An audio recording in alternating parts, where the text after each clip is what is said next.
Nakabahan na ako. Charlie. Ikaw ba yun?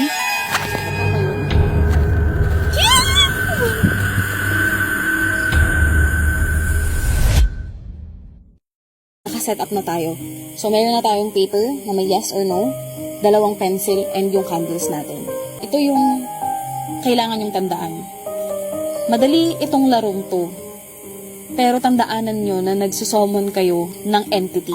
So, mag-iingat talaga kayo.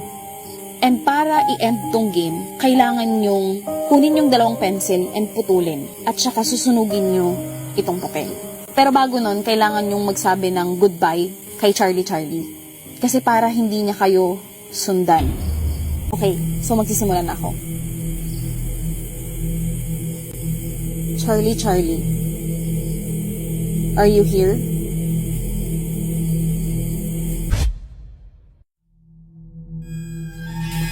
Okay, so ulitin natin siya.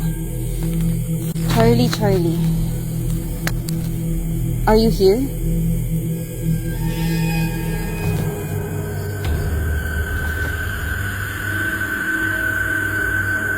Gumalaw siya. Gumalaw konti lang. Pero gumalaw siya, di ba? Charlie. Are you here?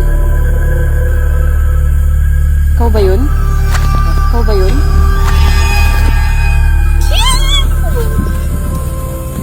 Aray ko, napitig-ipig pa ako. Agad.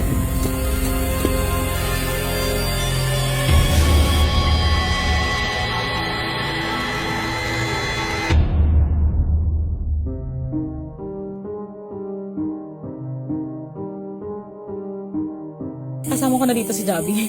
Ang layo niya kasi kanina. Kasi diba sabi ko pinalayo ko siya.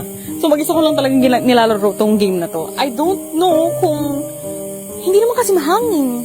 Pero medyo nakikreep out na ako ngayon kasi itong si Javi kanina, habang doon naglalaro ako ng Charlie dito, may nakikita siyang shadow sa likod ko.